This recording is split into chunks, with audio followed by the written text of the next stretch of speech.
قرآن خدا نما ہے، خدا کا کلام ہے، خدا کا کلام ہے، بے اس کے معرفت کا چمن نا تمام ہے، نا تمام ہے، نا تمام ہے۔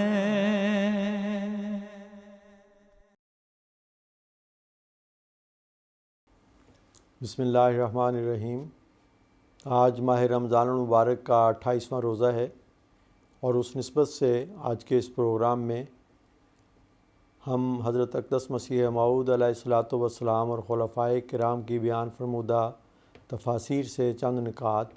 28ویں پارے کی بعض منتخب آیات سے متعلق آپ کے سامنے رکھیں گے۔ مقصد اس پروگرام کا یہ ہے کہ تاکہ احباب جماعت کو خصوصیت کے ساتھ ان معارف قرآنی سے آگاہی حاصل کرنے، ان کا مطالعہ کرنے کی طرف توجہ پیدا ہو، جو اس زمانے میں اللہ تعالیٰ کے سے علم پا کر حضرت اقدس مسیح موعود علیہ الصلوۃ والسلام اور خلفائے کرام نے ہمارے سامنے رکھے ہیں، تاکہ اس کے نتیجے میں ہمارے فہم قرآن میں ترقی ہو اور قرآنی علوم اور قرآنی انوار اور معارف سے ہمیں پوری طرح آگاہی ہو، اور ان سچی اور پاک اور نورانی تفسیروں سے جو حضرت مسیح موعود علیہ السلام اور آپ کے خلفاء نے بیان فرمائی ہیں، آراستہ ہو کر اس سے اپنے قلوب و اذہان کو منور کر کے ہم دوسرے تمام لوگوں تک بھی ان قرآنی انوار کو پہنچانے کے لیے اپنا کردار ادا کریں۔ 28ویں پارے میں سورہ مجادلہ کی آیت 12 میں اللہ تعالیٰ یہ فرماتا ہے، یا ایھا الذین آمنوا اذا قیل لکم تفصحوا فی المجالس فافصحوا یفصح اللہ لکم واذا قیل انشزوا فانشزوا۔ کہ اے مومنو، جب تمہیں کہا جائے کہ مجالس میں کھل کے بیٹھو تو ایسا ہی کیا، تو کھل کر بیٹھو، اللہ تمہیں بھی کشادگی عطا کرے گا۔ حضرت اقدس مسیح موعود علیہ الصلوۃ والسلام نے اس کا تفسیری ترجمہ یوں بیان فرمایا ہے، اگر مجلسوں میں تمہیں کہا جائے کہ کشادہ ہو کر بیٹھو، یعنی دوسروں کو جگہ دو، تو جلد جگہ کشادہ کر دو تا دوسرے بیٹھیں، اور اگر کہا جائے تم اٹھ جاؤ تو پھر بغیر چونو چرا کے اٹھ جاؤ۔ عام طور پہ جب کہتے ہیں کہ کھل کے بیٹھو تو اس کا تو مطلب یہ ہے کہ فاصلہ دے دے کے بیٹھو، لیکن قرآن کریم نے جو یہ مضمون بیان فرمایا ہے اس کی وضاحت حضور علیہ السلام فرماتے ہیں، یعنی دوسروں کو جگہ دو۔ تو کشادگی پیدا کرنے کا مطلب یہ ہے کہ دوسروں کے لیے کشادگی پیدا کرو۔ تو بظاہر تو قریب قریب ہو کے بیٹھیں گے تو دوسرے کے لیے جگہ بنے گی، لیکن اللہ تعالیٰ نے اس کے لیے جو لفظ استعمال فرمایا ہے وہ کشادگی کیا ہے کہ کشادہ ہو کر بیٹھو، یعنی حضور علیہ السلام فرماتے ہیں دوسروں کو جگہ دو۔ اور جب یہ کہا جائے، بعض اوقات ہماری مجالس میں اجلاسات میں جب حاضری زیادہ ہو، جگہ بظاہر کم پڑ گئی ہو، تو یہ اعلان کیا جاتا ہے کہ احباب جگہ بنائیں۔ جو قرآنی الفاظ میں یوں اعلان ہونا چاہیے کہ کشادگی پیدا کریں، جو دوست بعد میں آئے ہیں یا اطراف میں کھڑے ہیں ان کے لیے جگہ بنائیں۔ تو حضرت مسیح موعود علیہ السلام فرماتے ہیں جب یہ کہا جائے تو جلد جگہ کشادہ کر دو، اس پہ فوراً عمل کرو، کیونکہ اللہ تعالیٰ نے یہاں فرمایا ہے کہ جب یہ کہا جائے تو فافصحوا حکم ہے، کشادگی پیدا کرو، پھر کیا ہوگا، یفصح اللہ لکم، اللہ تمہارے لیے کشادگی پیدا کر دے گا۔ تو یہ بظاہر چھوٹا سا حکم ہے، لیکن اسلامی مجالس کے آداب میں سے بہت اہم ادب ہے، اور اس پہ فوراً عمل کرنا چاہیے، جیسے کہ حضور علیہ السلام نے اس کی منشا کو ظاہر فرمایا ہے۔ تو جلد جگہ کشادہ کر دو تا دوسرے بیٹھیں۔ اور بعض کا ایسا بھی ہوتا ہے کہ کسی کو کہنا پڑتا ہے کہ آپ تشریف لے جائیں، باہر چلے جائیں۔ بعض دفعہ بیرونی مہمان مثلاً کسی اجلاس میں مجلس میں ہوتے ہیں تو مقامی احباب سے کہا جاتا ہے کہ آپ یہاں سے باہر تشریف لے جائیں تاکہ جو مہمان ہیں ان کے لیے جگہ مل سکے۔ تو فرمایا اگر کہا جائے تم اٹھ جاؤ تو پھر بغیر چونو چرا کے اٹھ جاؤ، پھر اس میں چیں بجبی نہ ہو، برا نہ مناؤ،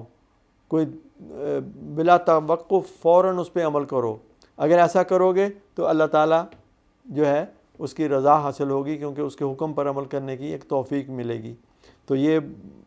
بظاہر معمولی سی بات ہے، لیکن اور ہمارے روزمرہ کے اجلاسات و مجالس میں اس کی ضرورت بھی پیش آتی ہے۔ تو حضور علیہ السلام کے بیان فرمودہ اس نقطے کی روشنی میں عرض کر رہا ہوں کہ اگر ہم اس پہ فوراً عمل کریں گے تو اس طرح اللہ تعالیٰ کے حکم کی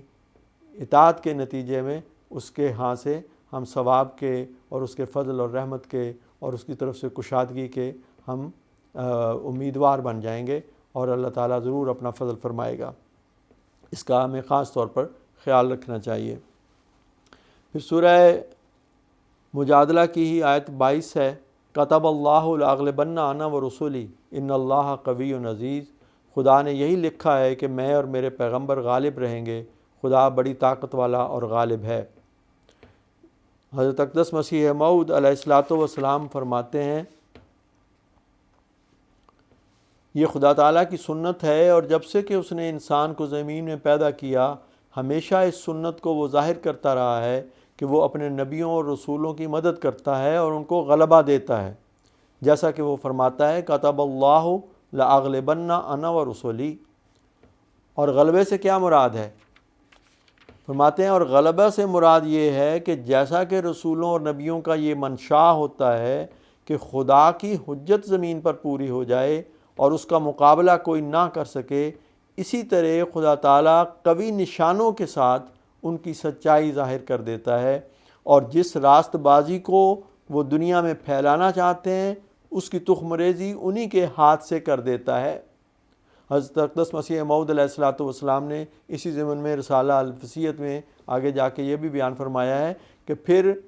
خدا تعالیٰ قدرت ثانیہ کے ذریعے سے ان کے بعد اس بیج کی نشو و نما کے سامان فرماتا ہے، اور وہ جو پیغام ہے وہ ساری دنیا میں پھیلایا جاتا ہے، اور ایسا ہی آپ کی جماعت کے ساتھ بھی ہو رہا ہے۔ اللہ تعالیٰ کے فضل سے وہ بیج جو حضرت مسیح موعود علیہ الصلوۃ والسلام نے بویا تھا وہ اللہ تعالیٰ کے فضل سے، خلافت کے ذریعے سے، اللہ کے فضل اور اس کی نصرت اور تائید سے، اس کے وعدوں کے مطابق پھلا اور پھولا اور پھیلتا چلا جا رہا ہے، اور ساری دنیا میں راست بازی کو پھیلانے کی مہم روز بروز طاقت پکڑتی جاتی ہے، اور اللہ تعالیٰ کے قوی نشان جو ہیں وہ اس سلسلے کی سچائی کو دنیا میں ظاہر کرتے چلے جاتے ہیں۔ آپ فرماتے ہیں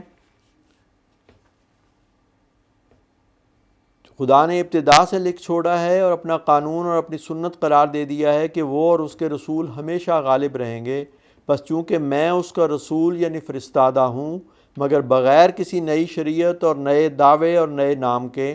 بلکہ اسی نبی کریم خاتم الانبیاء صلی اللہ علیہ وسلم کا نام پا کر اور اسی میں ہو کر اور اسی کا مظہر بن کر آیا ہوں۔ اس لیے میں کہتا ہوں کہ جیسا کہ قدیم سے یعنی آدم کے زمانے سے لے کر حضرت صلی اللہ علیہ وسلم تک ہمیشہ مفہوم اس آیت کا سچا نکلتا آیا ہے، ایسا ہی اب بھی میرے حق میں سچا نکلے گا۔ آپ فرماتے ہیں یاد رکھو خدا کے بندوں کا انجام کبھی بد نہیں ہوا کرتا، اس کا وعدہ کتب اللہ لاغلبن انا ورسلی بالکل سچا ہے، اور یہ اسی وقت پورا ہوتا ہے جب لوگ اس کے رسولوں کی مخالفت کریں۔ تو اس آیت میں ہی جو یہ فرمایا کہ غالب رہیں گے، اس کا مطلب یہ ہے کہ مخالفوں کی طرف سے بہت زور لگایا جائے گا کہ اس کو ناکام کریں، اس پر غلبہ پالیں۔ تو مخالفتوں کی پیشگوئی بھی اس میں کر دی، اور یہ بھی بتا دیا کہ ان کی مخالفتیں جو ہیں وہ مغلوب ہوں گی اور اللہ کا رسول ہی غالب آئے گا۔ آپ فرماتے ہیں لفظ کتبہ سنت اللہ پر دلالت کرتا ہے، یعنی یہ خدا تعالیٰ کی عادت ہے کہ وہ اپنے رسولوں کو ضرور ہی غلبہ دیا کرتا ہے۔ درمیانی دشواریاں کچھ شے نہیں ہوتیں، اگرچہ وہ ذاقت علیہم الارض کا مصداق ہی کیوں نہ ہو، یعنی کتنی ہی تکلیفیں ہوں، اس طرح لگے کہ گویا زمین ان پر تنگ ہو گئی ہے، ایسے حالات بھی آ جائیں، لیکن انجام کار اللہ اور اس کے رسول ہی غالب آیا کرتے ہیں۔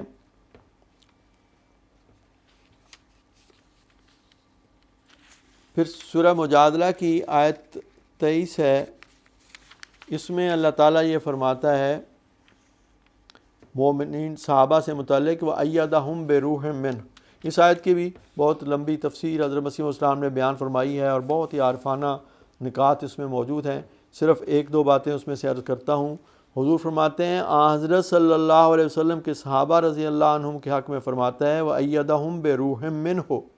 یعنی ان کو روح القدس کے ساتھ مدد دی، اور روح القدس کی مدد یہ ہے کہ دلوں کو زندہ کرتا ہے اور روحانی موت سے نجات بخشتا ہے اور پاکیزہ قوتیں اور پاکیزہ حواس اور پاک علم عطا کرتا ہے اور علوم یقینیہ اور براہین قطعیہ سے خدا تعالیٰ کے مقام قرب تک پہنچا دیتا ہے۔ تو یہ ہے جو روح القدس کی تائید ہوتی ہے، جو اللہ تعالیٰ کی طرف سے روح کی جو تائید ہے روح القدس کی، یہ اس سے مراد ہے۔ حضور فرماتے ہیں جسمانی علوم پر نازاں ہونا حماقت ہے، چاہیے کہ تمہاری طاقت روح کی طاقت ہو۔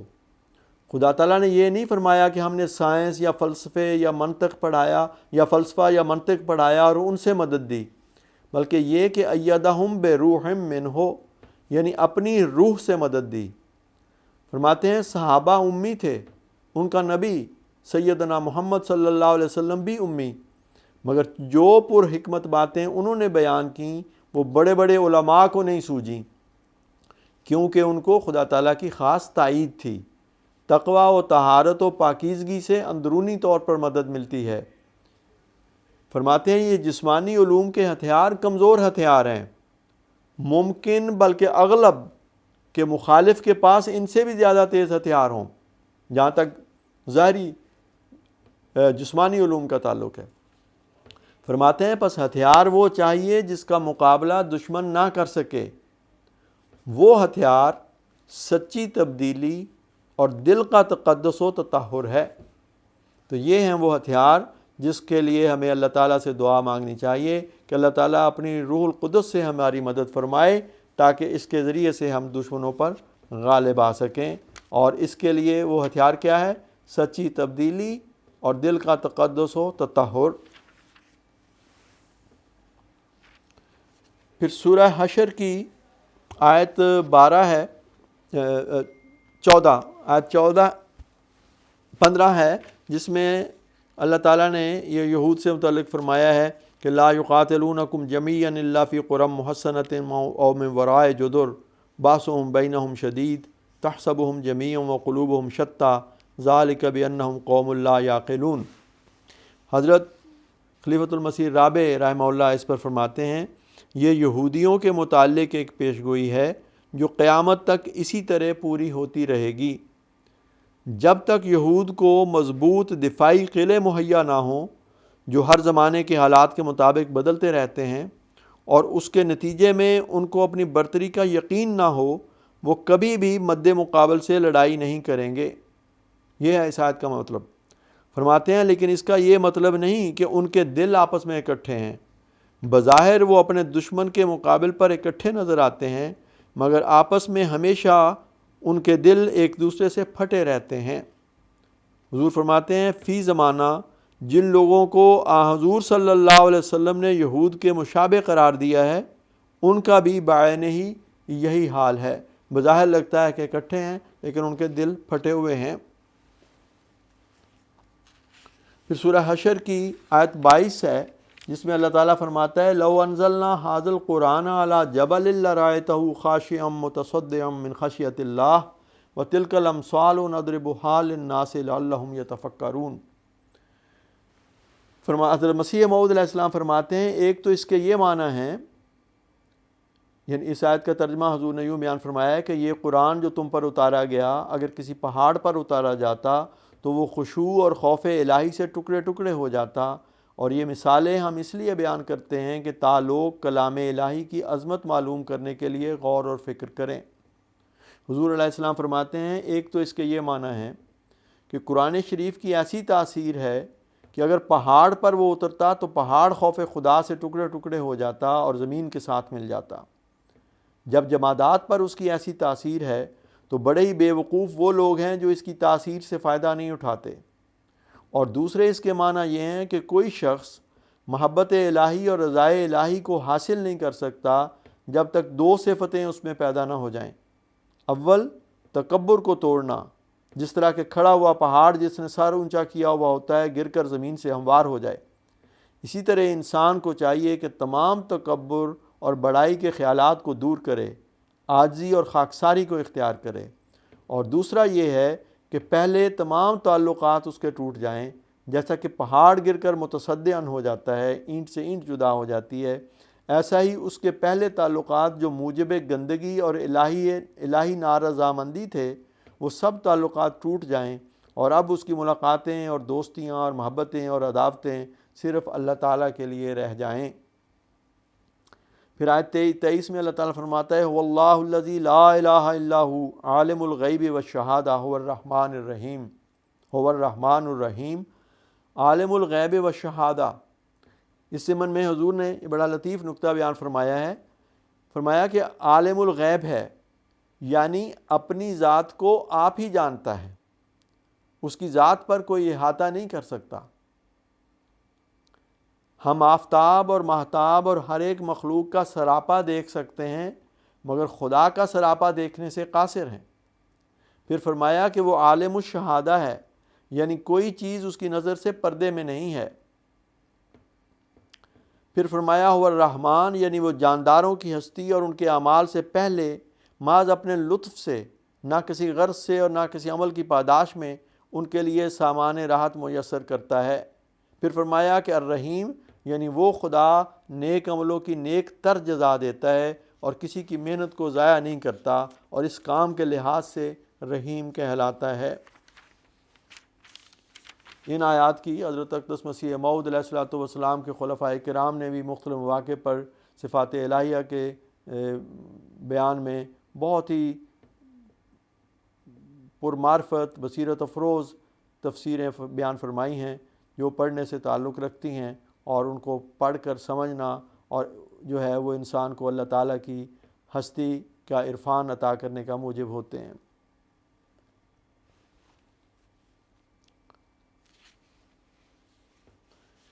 آیت 25 میں اللہ تعالیٰ فرماتا ہے یسبح لہ ما فی السماوات والارض۔ حضرت اقدس مسیح موعود علیہ الصلوۃ والسلام اس کے ضمن میں فرماتے ہیں یعنی آسمان کے لوگ بھی اس کے نام کو پاکی سے یاد کرتے ہیں اور زمین کے لوگ بھی۔ فرماتے ہیں اس آیت میں اشارہ فرمایا کہ آسمانی اجرام میں آبادی ہے اور وہ لوگ بھی پابند خدا کی ہدایتوں کے ہیں۔ پھر سورہ ممتحنہ کی آیت 9 ہے،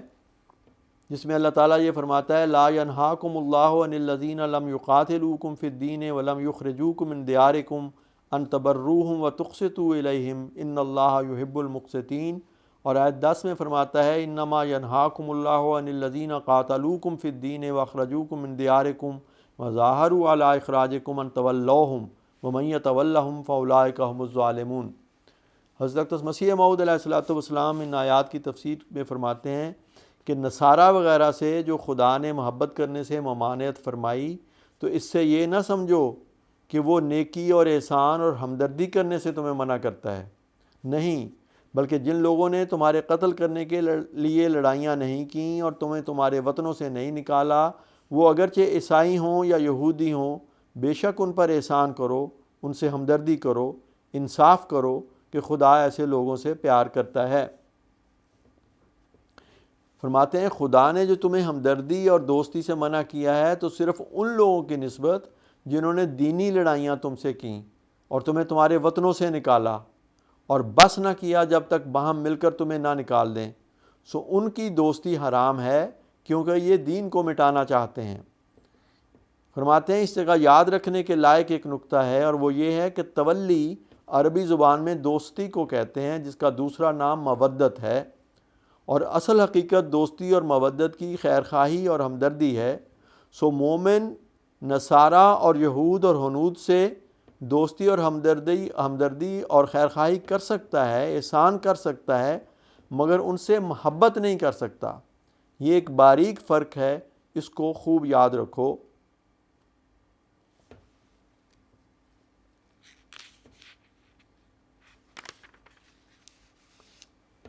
پھر سورہ صف کی آیت 3 اور 4 میں اللہ تعالیٰ یہ فرماتا ہے یا ایھا الذین آمنوا لم تقولون ما لا تفعلون کبر مقتا عند اللہ ان تقولوا ما لا تفعلون،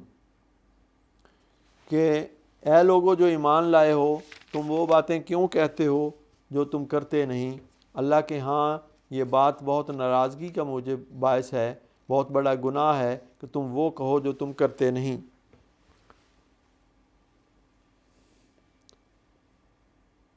حضرت اقدس مسیح موعود علیہ الصلوۃ والسلام فرماتے ہیں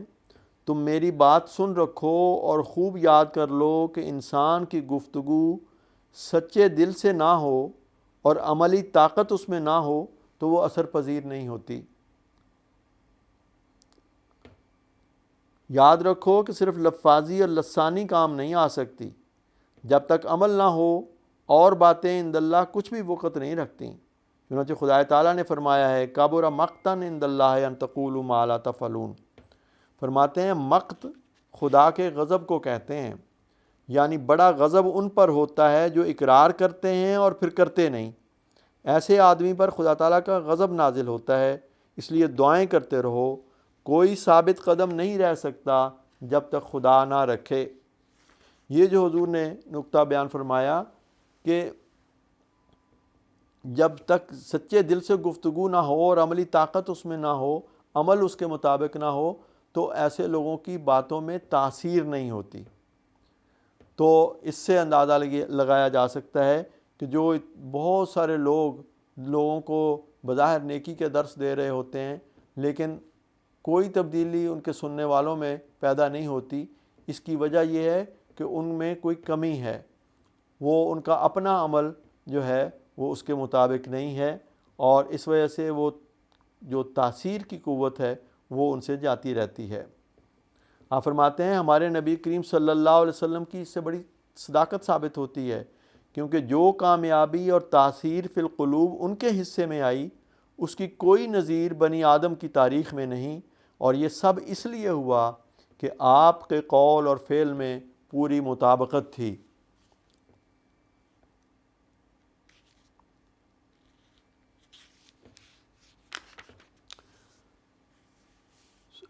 اسی طرح اس کی آیت 6 میں اللہ تعالیٰ یہ فرماتا ہے وَإِذْ قَالَ مُوسَىٰ لِقَوْمِهِ يَا قَوْمِ لِمَ تُؤْذُونَنِي وَقَدْ تَعْلَمُونَ أَنِّي رَسُولُ اللَّهِ إِلَيْكُمْ فَلَمَّا زَاغُوا أَزَاغَ اللَّهُ قُلُوبَهُمْ، کہ جب وہ ٹیڑھے ہو گئے تو اللہ نے ان کے دلوں کو ٹیڑھا کر دیا۔ حضرت اقدس مسیح موعود علیہ الصلوۃ والسلام فرماتے ہیں جب انہوں نے کجی اختیار کی تو خدا نے ان کو کج کر دیا، اسی کا نام مہر ہے۔ قرآن کریم میں جو مختلف جگہوں پہ ذکر آتا ہے کہ ختم اللہ نے مہر کر دی، تو حضور یہ یہاں پہ اس کی یہ توجہ پھیر رہے ہیں ہماری اس طرف کہ جب وہاں مہر کرنے کا ذکر آتا ہے اللہ تعالیٰ کی طرف سے تو اس کا یہ مطلب نہیں کہ اللہ نے کوئی زبردستی ان پہ مہر کر دی، بلکہ یہ فلما زاغوا ازاغ اللہ قلوبہم، یہ آیت اس کے مفہوم کو کھول رہی ہے۔ اب فرماتے ہیں اسی کا نام مہر ہے، لیکن ہمارا خدا ایسا نہیں کہ پھر اس مہر کو دور نہ کر سکے۔ چنانچہ اس نے اگر مہر لگنے کے اسباب بیان کیے ہیں تو ساتھ ہی وہ اسباب بھی بتلا دیے ہیں جن سے یہ مہر اٹھ جاتی ہے، جیسے کہ یہ فرمایا ہے اِنَّهُ كَانَ لِلْأَوَّابِينَ غَفُورًا۔ تو انسان جن کے دلوں پر مہر لگتی ہے وہ اس کے اپنے اعمال کے وجہ سے ہی لگتی ہے، اس کا نتیجہ اللہ تعالیٰ نکالتا ہے۔ پھر آیت نمبر 7 میں ہے کہ وَإِذْ قَالَ عِيسَىٰ ابْنُ مَرْيَمَ يَا بَنِي إِسْرَائِيلَ إِنِّي رَسُولُ اللَّهِ إِلَيْكُمْ مُصَدِّقًا لِمَا بَيْنَ يَدَيَّ مِنَ التَّوْرَاةِ وَمُبَشِّرًا بِرَسُولٍ يَأْتِي مِن بَعْدِي اسْمُهُ أَحْمَدُ، کہ حضرت اور یاد کرو جب عیسیٰ بن مریم نے کہا اے بنی اسرائیل یقیناً میں تمہاری طرف اللہ کا رسول ہوں، اس کی تصدیق کرتے ہوئے آیا ہوں جو تورات میں سے میرے سامنے ہے، اور ایک عظیم رسول کی خوشخبری دیتے ہوئے جو میرے بعد آئے گا جس کا نام احمد ہوگا۔ بس جب وہ کھلے نشانوں کے ساتھ ان کے پاس آیا تو انہوں نے کہا یہ تو ایک کھلا کھلا جادو ہے۔ حضرت اقدس مسیح موعود علیہ الصلوۃ والسلام فرماتے ہیں کہ مسیح کی گواہی قرآن کریم میں اس طرح پر لکھی ہے کہ مبشرم برسول یاتی من بعد اسمہ احمد، یعنی میں ایک رسول کی بشارت دیتا ہوں جو میرے بعد یعنی میرے مرنے کے بعد آئے گا اور نام اس کا احمد ہوگا۔ بس اگر مسیح یعنی مسیح ناصری اب تک اس عالم جسمانی سے گزر نہیں گیا تو اس سے لازم آتا ہے کہ ہماری نبی صلی اللہ علیہ وسلم بھی اب تک اس عالم میں تشریف فرما نہیں ہوئے، کیونکہ نص اپنے کھلے کھلے الفاظ سے بتا رہی ہے کہ جب مسیح اس عالم جسمانی سے رخصت ہو جائے گا تب حضرت صلی اللہ علیہ وسلم اس عالم جسمانی میں تشریف لائیں گے۔ وجہ یہ کہ آیت میں آنے کے مقابل پر جانا بیان کیا گیا ہے، اور ضرور ہے کہ آنا اور جانا دونوں ایک ہی رنگ کے ہوں، یعنی ایک اس عالم کی طرف چلا گیا اور ایک اس عالم کی طرف سے آیا۔ اسی طرح حضور فرماتے ہیں، حضرت رسول کریم صلی اللہ علیہ وسلم کا نام احمد وہ ہے جس کا ذکر حضرت مسیح نے کیا، یاتی من بعد اسمہ احمد۔ من بعدی کا لفظ ظاہر کرتا ہے کہ وہ نبی میرے بعد بلا فصل آئے گا، یعنی میرے اور اس کے درمیان اور کوئی نبی نہ ہوگا۔ حضرت خلیفۃ المسیح رابع رحمہ اللہ فرماتے ہیں، اس آیت میں حضرت صلی اللہ علیہ وسلم کی شان احمدیت کے ظہور کی پیشگوئی فرمائی گئی ہے۔ آپ صلی اللہ علیہ وسلم محمد کے طور پر بھی جلوہ گر ہوئے جس کی پیشگوئی حضرت موسیٰ نے فرمائی، اور احمد کے طور پر بھی جس کی پیشگوئی حضرت عیسیٰ نے فرمائی۔ پھر آیت نمبر 9 میں اللہ تعالیٰ فرماتا ہے، یریدون لیطفئوا نور اللہ بافواہہم واللہ متم نورہ ولو کرہ الکافرون، کہ وہ چاہتے ہیں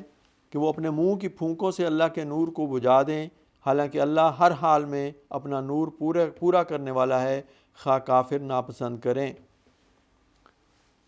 حضرت اقدس مسیح موعود علیہ السلام فرماتے ہیں،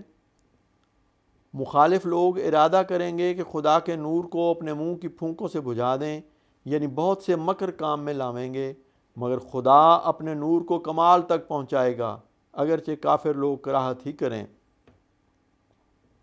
فرماتے ہیں یہ شریر کافر اپنے منہ کی پھونکوں سے نور اللہ کو بجھانا چاہتے ہیں، اللہ اپنے نور کو کامل کرنے والا ہے، کافر برا مناتے ہیں۔ فرماتے ہیں منہ کی پھونکیں کیا ہوتی؟ یہی کسی نے ٹھگ کہہ دیا، کسی نے دکاندار اور کافر و بے دین کہہ دیا۔ غرض یہ لوگ ایسی باتوں سے چاہتے ہیں کہ اللہ تعالیٰ کے نور کو بجھا دیں، مگر وہ کامیاب نہیں ہو سکتے۔ نور اللہ کو بجھاتے بجھاتے خود ہی جل کر ذلیل ہو جاتے ہیں۔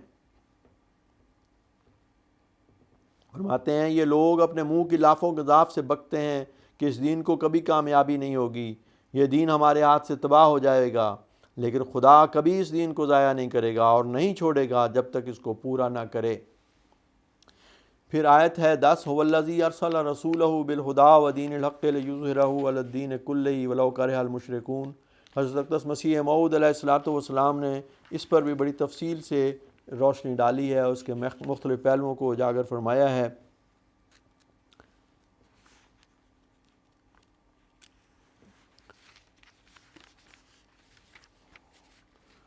حضور علیہ السلام نے ایک موقع پر فرمایا، یہ آیت مسیح موعود کے حق میں ہے اور اسلامی حجت کی وہ بلند آواز جس کے نیچے تمام آوازیں دب جائیں وہ ازل سے مسیح کے لیے خاص کی گئی ہے، اور قدیم سے مسیح موعود کا قدم اس بلند مینار پر قرار دیا گیا ہے جس سے بڑھ کر اور کوئی عمارت اونچی نہیں۔ حضرت خلیفۃ المسیح رابع رحمہ اللہ فرماتے ہیں، اس آیت میں حضرت صلی اللہ علیہ وسلم کے عالمی نبی ہونے کا وضاحت سے ذکر موجود ہے، یعنی آپ کسی ایک دین کے ماننے والوں کی طرف مبعوث نہیں ہوئے بلکہ تمام جہانوں میں ظاہر ہونے والے ہر دین کے پیروکار کی طرف مبعوث ہوئے ہیں اور ان پر غلبہ پائیں گے۔ حضرت مسیح موعود علیہ السلام فرماتے ہیں، یہ قرآن شریف میں ایک عظیم الشان پیش گوئی ہے جس کی نسبت علماء محققین کا اتفاق ہے کہ یہ مسیح موعود کے ہاتھ پر پوری ہوگی۔ حضرت اقدس مسیح موعود علیہ السلام نے اس کے مختلف پہلوؤں پر بڑی تفصیل سے روشنی ڈالی ہے، جیسے کہ میں نے عرض کیا۔ ایک جگہ پہ حضور فرماتے ہیں، قرآن شریف ذو الوجوہ ہے اس کا محاورہ اسی طرز پر واقع ہو گیا ہے کہ ایک آیت میں حضرت صلی اللہ علیہ وسلم مراد اور مصداق ہوتے ہیں، اور اس آیت کا مصداق مسیح موعود بھی ہوتا ہے، جیسا کہ آیت هو الذی ارسل رسولہ بالہدیٰ سے ظاہر ہے، اور رسول سے مراد اس جگہ حضرت صلی اللہ علیہ وسلم بھی ہیں اور مسیح بھی مراد ہے۔ اسی ضمن میں حضور نے یہ بتایا کہ حضرت صلی اللہ علیہ وسلم